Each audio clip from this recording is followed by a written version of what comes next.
조용필 씨의 노래 중에 이젠 그랬으면 좋겠네라는 곡이 있습니다. 코로나 이전에 나는 가수다라는 가수들 경연 프로그램에서 박정현 씨, 한국의 디바라고 부를 수 있는 박정현 씨가 이 노래를 불러서 재조명을 받았던 곡이죠. 이 노래의 가사 중에 소중한 건 옆에 있다고 먼 길 떠나려는 사람에게 말했으면 이라는 대목이 있습니다. 소중한 건 옆에 있다고. 소중한 말씀이 우리 옆에 있습니다. 요한복음 3장 16절입니다. 그런데 이 소중함을 가까이에 있기 때문에 우리가 그리스도를 믿고 있다면 너무나도 잘 알고 익숙한 이 말씀이 너무나도 가까이 있고 너무나도 익숙하다 보니까 때로는 푸대접을 받는 경우가 참 많은 것 같습니다. 주기도문과 사도신경이 실은 푸대접을 많이 받아왔잖아요. 우리가 예배를 시작할 때나 혹은 마칠 때 계속 암송하는 경향이 있다 보니까 이게 거의 주문처럼 입에 붙어가지고 이 내용을 묵상하기는커녕 그냥 입만 이 고백을 하고 있는 이런 모습일 때가 참 많은 것처럼 여러분들은 어떠신지 모르겠는데 제가 제 자신을 돌아보니까요. 이 요한복음 3장 16절 말씀이 이 사도신경이나 주기도문처럼 저에게 푸대접 받고 있지는 않은가 이런 반성이 일어나곤 합니다. 그래서 오늘 이 성탄절을 앞두고서 말씀을 준비하면서 어떤 말씀을 전해야 될까 고심하던 중에 이 요한복음 3장 16절을 꼭 전해야 되겠다는 부담이 있었습니다. 이 요한복음 3장 16절 말씀은 성경 전체에서도 실은 성경 전체에서도 복음을 가장 잘 요약한 말씀이고 이 말씀 안에는 하나님 아버지의 마음이 너무나도 잘 담겨 있습니다. 그리고 무엇보다 이 말씀은 우리 주님 예수님께서 직접 당신의 입으로 하신 말씀이에요. 사도들을 통해서 주셨다 할지라도 주님이 직접 그 입으로 하신 말씀을 사도가 전하고 있습니다. 그래서 이 말씀을 꼭 여러분과 함께 좀 나누고 싶다. 이 말씀의 의미를 되새기면서 우리 안에 무뎌지고 또 우리 안에 놓쳐버리고 있었던 부분들을 다시금 좀 되살리고 싶다. 아울러 우리가 이 예배드리러 예배당의 문턱을 넘어오지만 이 가운데에도 아직 예수님을 만나지 못한 사람들이 안타깝지만 꼭 존재할 수밖에 없습니다. 이게 교회의 현실이기 때문입니다.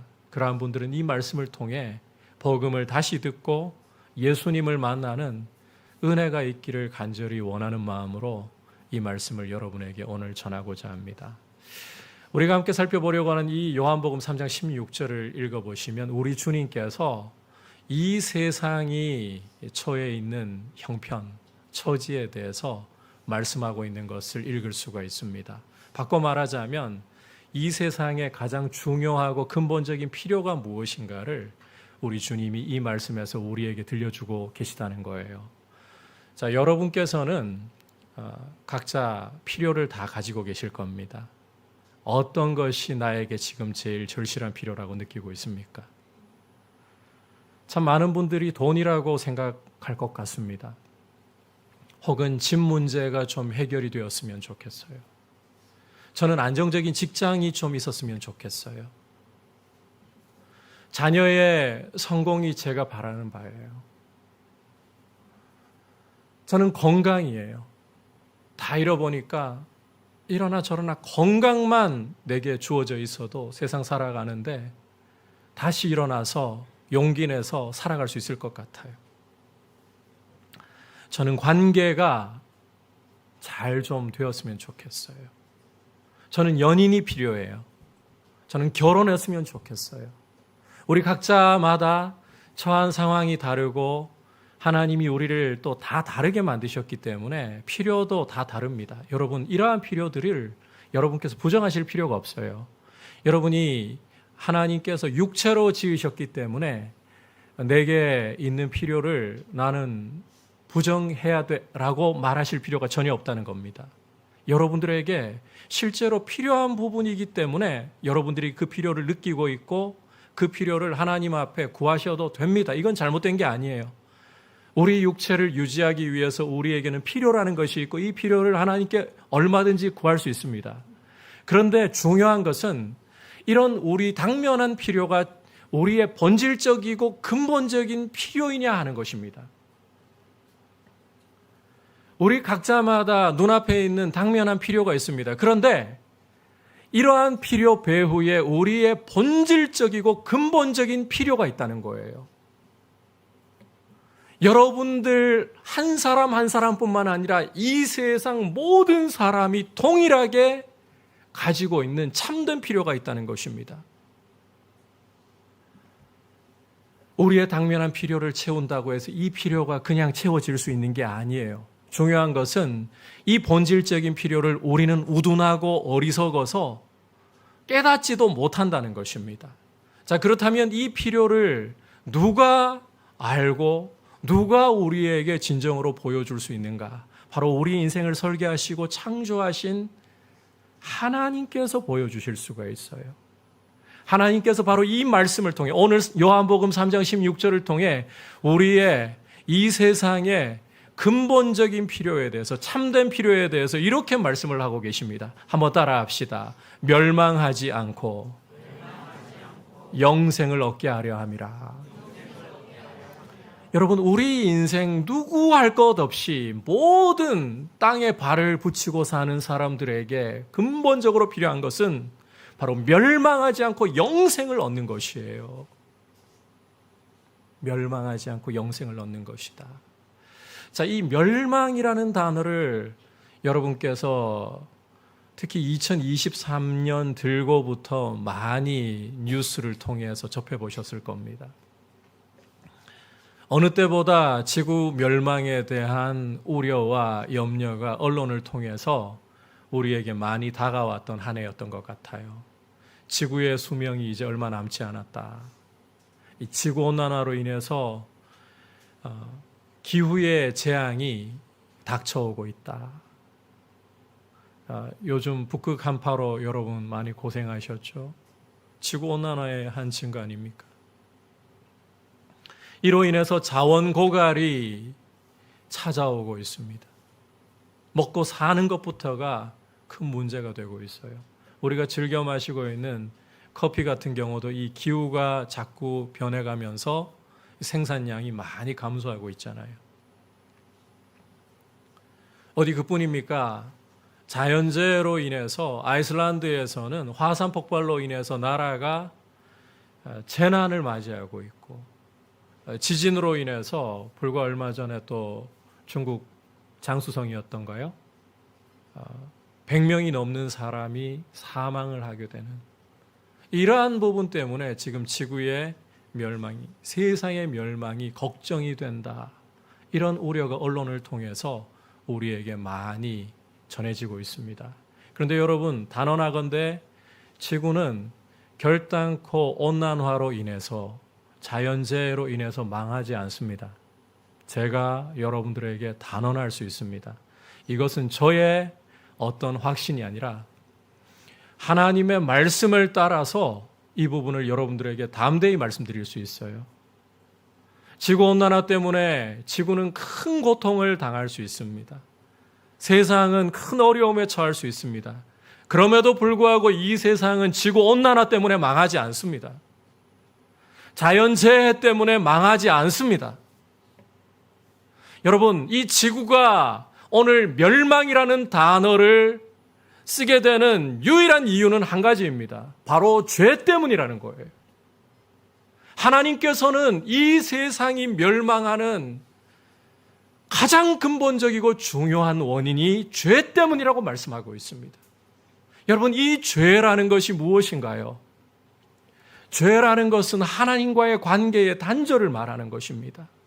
우리 인생은 하나님의 형상대로 지음을 받았고 하나님 떠나서는 살아갈 수 없는 하나님께 절대적으로 의존적인 존재로 지음을 받았습니다. 그런데 이런 하나님을 우리가 버리고 우리 스스로 알아서 하나님 없이도 살겠다.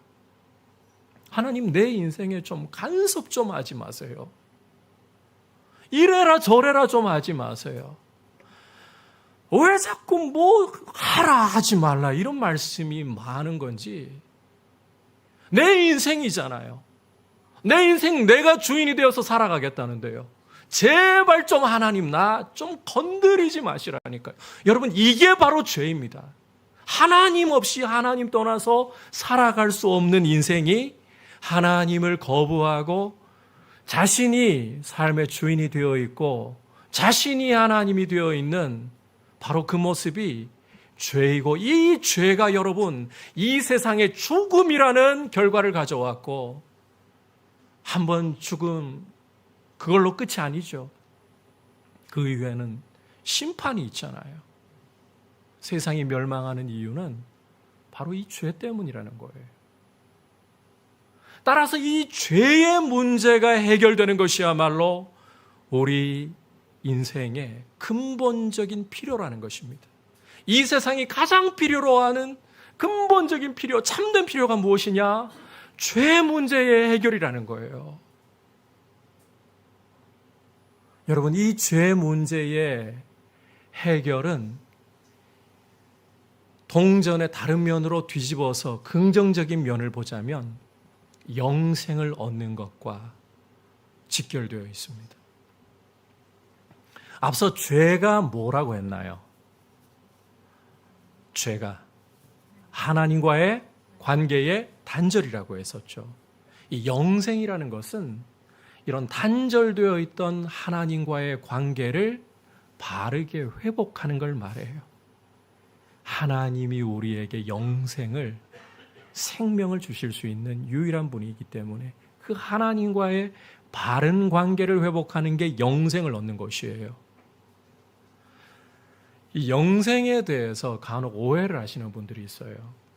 영생하면 떠올리는 이미지 중에 하나가 죽지 않고 끝도 없이 살아가는 것이라는 이미지를 떠올리는 분들이 있어요.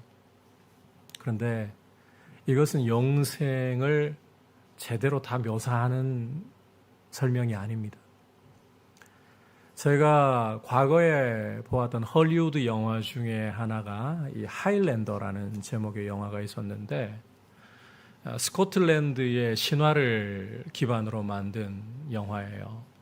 이 하일랜더라는 존재는 아무리 칼에 많이 찔리고 총에 많이 맞아도, 심지어 사지가 찢겨나가도 죽지 않습니다.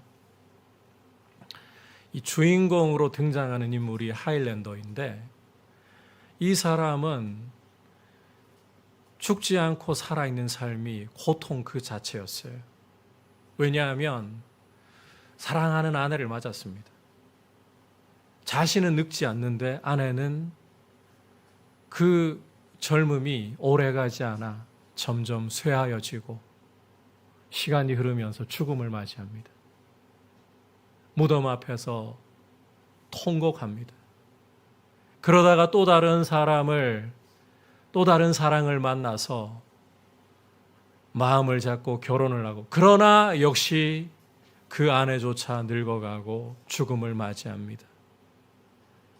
이러한 것을 반복하면서 이 영겁의 세월을 살아가면서 나중에는 사랑조차 하고 싶지 않은 거예요. 총에 맞아도 죽지 않아요. 아무리 칼에 찔려도 죽지 않아요. 고통 속에 신음하는 거예요.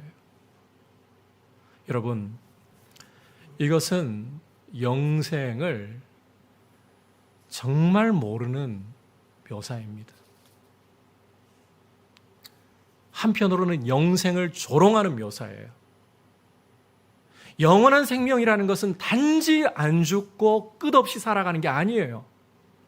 여러분, 이 영생의 본질을 보여주는 말씀이 바로 요한복음 17장 3절인데, 영생은 유일하신 참 하나님과 그가 보내신 자 예수 그리스도를 아는 것이니이다라고 우리 주님이 말씀하시죠. 이 안다는 것은 머리로 단순히 안다는 이야기가 아니라 사귐을 말하는 거예요. 하나님 아버지와, 우리의 생명이신 하나님 아버지와 예수 그리스도와 바른 관계를 맺는 것, 그분의 생명에 기대어 살아가는 삶, 이게 바로 영생의 핵심이고, 이 하나님과의 관계를 빼고서는 영생을 우리가 논할 수가 없는 것이에요. 이게 바로 세상의 진정한 필요이다. 죄로 인해 멸망하지 않고 하나님과의 바른 관계, 하나님과 사귀는 삶, 하나님이 아버지가 되시고 내가 그분의 자녀가 되는 이 삶을 회복하는 것이 이 세상이 가지고 있는 모든 사람에게 있는 근본적인 필요라는 거예요. 여러분, 이 필요를 우리 주님이 어떻게 보여주셨는가? 아마 친구들에게 들려가지고 침상째로 들려가지고 온 중풍병자 이야기 여러분들께서 기억하실 겁니다. 하루는 우리 주님께서 이 집안에서 사람들에게 말씀을 전하고 계셨어요. 집에 사람이 가득했습니다. 누가복음을 읽어보시면 예수님이 어떤 말씀을 전하려고 하시는가, 이 노리고 온 바리새인들과 서기관들이 집에 가득했습니다. 그런데 여러분께서 누가복음 읽어보시면 이 사건 이야기하면서 마침 예수님께 치유하시는 능력이 함께했다, 이런 이야기를 복음서 가운데 유일하게 누가가 하고 있어요. 자, 치유하시는 능력이 예수와 함께한다. 그렇다면 병자가 왔을 때 이 병자가 예수님과 반드시 만나야 되겠죠. 그런데 이 바리새인들과 둘러 앉아가지고 병자가 오는 걸 막고 있는 거예요. 그래서 이 중풍병자의 친구들이 어떻게 하느냐? 들어갈 수가 없으니까요, 지붕으로 올라가서 지붕을 뜯어내고는 예수님 바로 앞으로 이 침상을 달아내리는 겁니다. 자, 여러분, 이 중풍병자에게 지금 당면한 필요가 무엇입니까? 뭐가 해결돼야 합니까? 중풍병 해결돼야 되는 거 아닙니까? 병이 나아야죠. 그런데 예수님께서 이 내려오고 있는 중풍병자를 보시면서 뭐라고 말씀을 하셨을까요? 소자야, 내 죄사함을 받았느니라. 아니, 우리 주님이 정말 현실 감각이 너무 없으신 거 아닙니까? 지금 중풍병 때문에 누워있다고요. 자기 혼자 운신이 안 되니까 친구들이 이 중풍병자 데려와가지고, 여러분, 지붕 뜯었다 나중에 어떻게 해야 됩니까? 배상해야죠, 배상을. 그거 감수하고 지붕 뜯고 이 사람 달아내렸어요. 그러면 뭘 먼저 해결해 줘야 됩니까? 중풍병 해결하셔야죠. 그런데 우리 주님은 이 사람을 보시면서 내 죄 사함을 받았다. 중풍병자의 병이 낫는 것이 필요하지 않다라고 하신 뜻이 아닙니다. 오해하지 마십시오. 더 중요한 사실은 무엇인가 하면 우리 주님에게 있어서 이 사람을 보실 때 중풍병보다도 더 근본적이고 더 근본적으로 해결되어야 할 필요가 무엇이었냐? 바로 죄 사함의 문제였다는 거예요. 여러분, 암이 걸렸어요. 내 몸 안에 암덩어리가 퍼져가고 있고 이 암이 나를 점점 죽이고 있어요. 그런데 감기가 걸린 거예요. 이런 사람에게 기침 나는 거 보고서 지금 기침이 해결이 되어야 되겠네. 감기약 지어주고 집에 돌려보낸다. 그 사람의 필요를 제대로 알긴 아는 것입니까?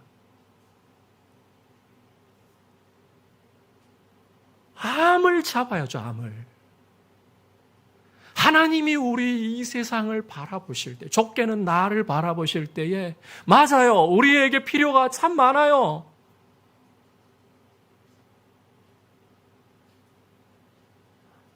한번 여러분들에게 솔직하게 까놓고 이야기해 볼까요? 좀 목사로서 저에게 가장 당면한 필요라고 느끼는 게 뭐냐? 여러분들 어떻게 생각하실지 모르겠는데 강단에 올라설 때마다 설교 잘하고 싶어요.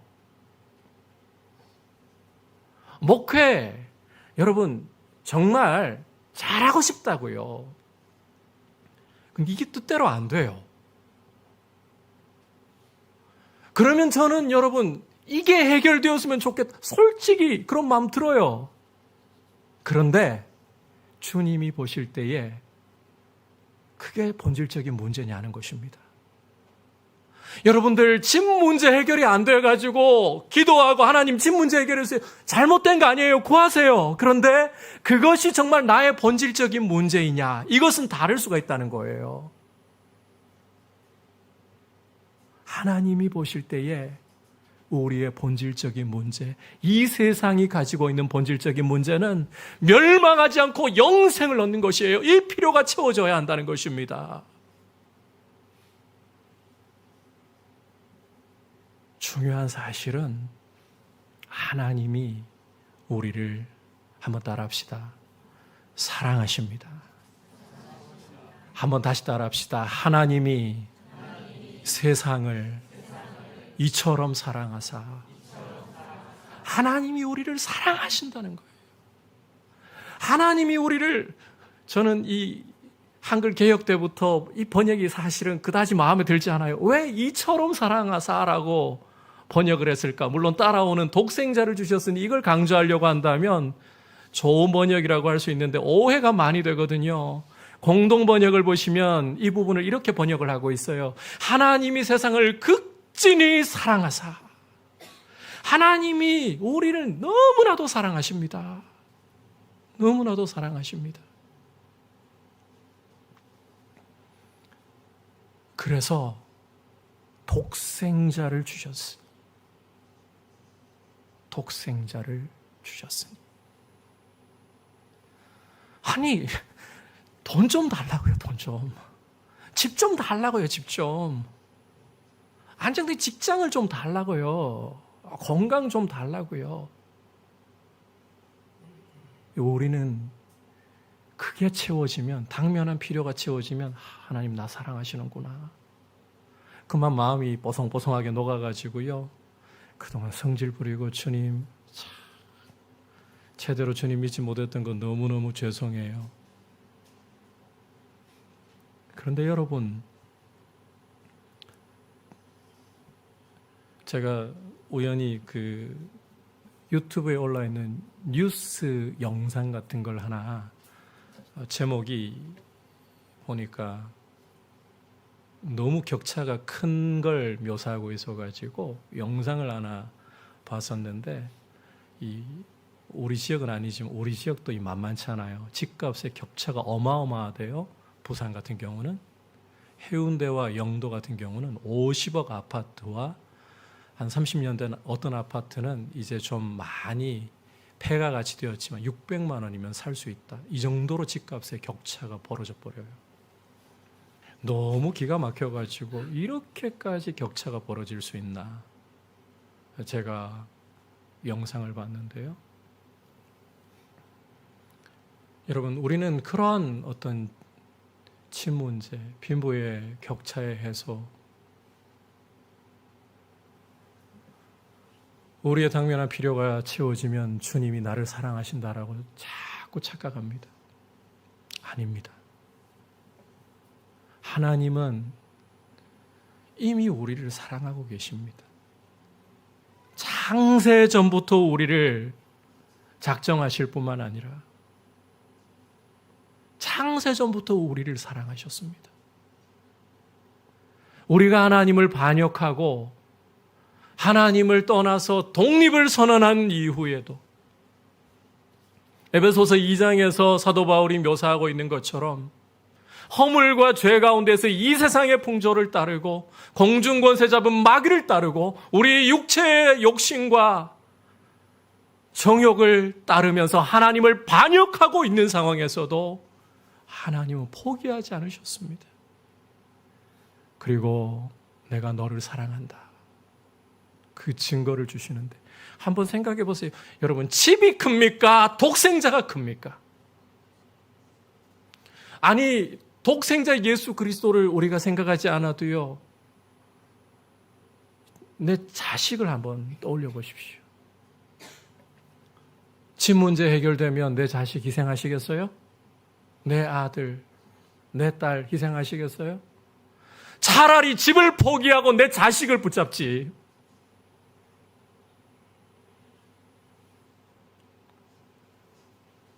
그런데 하나님께서는 우리에게 독생자를 주셨습니다. 독생자를 주셨어요. 여러분, 하나님의 사랑의 가장 확실한 증거는 예수 그리스도이신 거예요. 지금 내 눈앞에 문제가 해결되지 않았다고 하나님 나를 사랑하시지 않는다고요? 아닙니다. 독생자를 이미 우리를 위하여 약 2000여 년 전에 베들레헴의 한 마구간에서 나게 하셨어요. 하나님의 사랑의 증거는 예수 그리스도.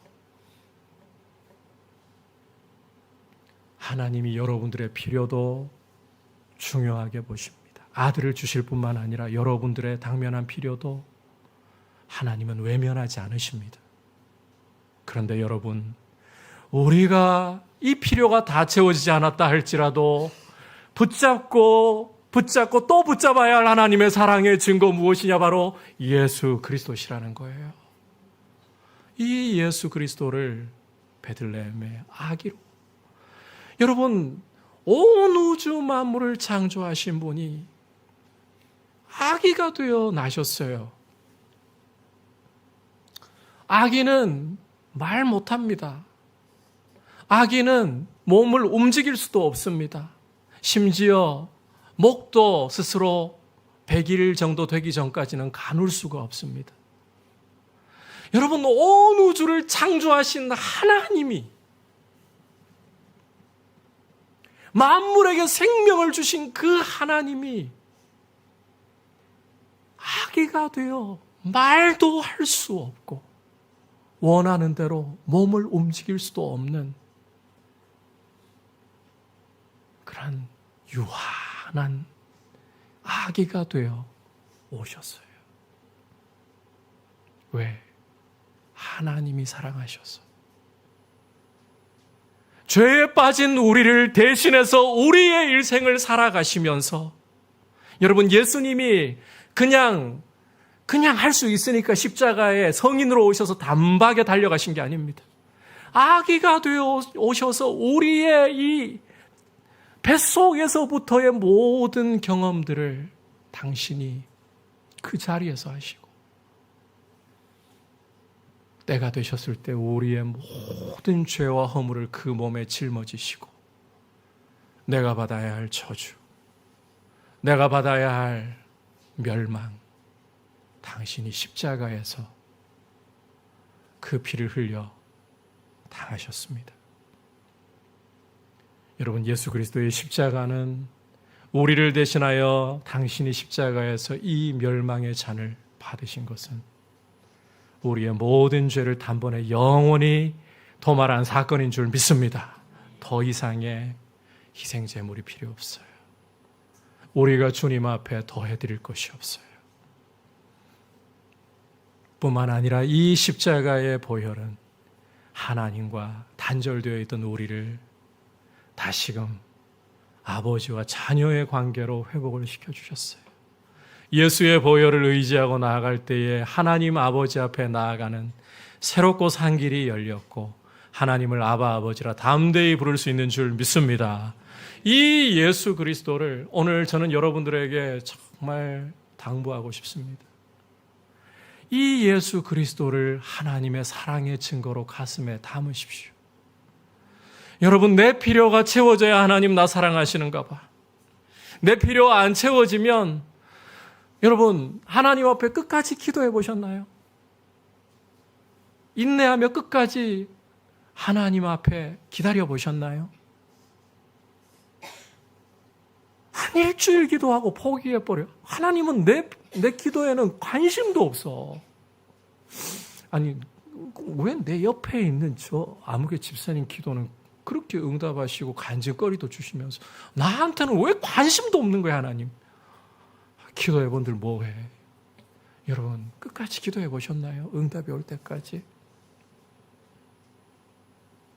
그런데 응답이 오기 전까지라도 여러분이 가슴에 담아두어야 할 사랑의 증거, 아니, 여러분들의 필요가 안 채워진다 할지라도 유익하다면 하나님은 우리에게 그것도 응답으로 주실 수 있어요. 그런데 우리의 필요가 채워지지 않을지라도 우리에게 담아야 할 하나님의 확실한 사랑의 증거, 예수 그리스도이십니다.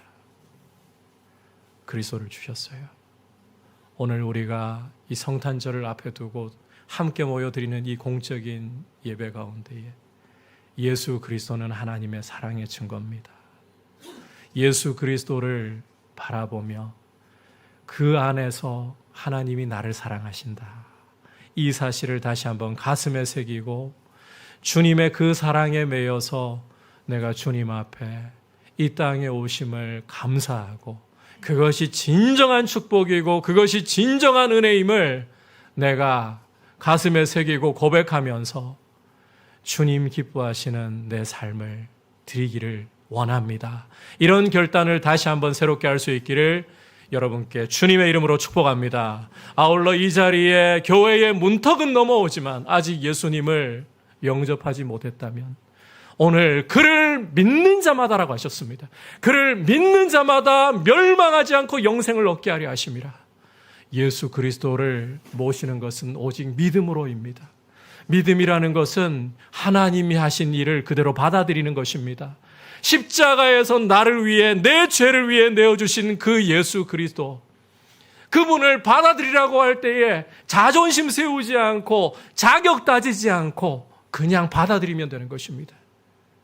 이 예수 그리스도께 어서 빨리 오십시오. 주님께로 달려가서 그 주님을 마음에 모시고 영생의 복을, 하나님이 아버지 되신 복을 누리시기를 축복합니다.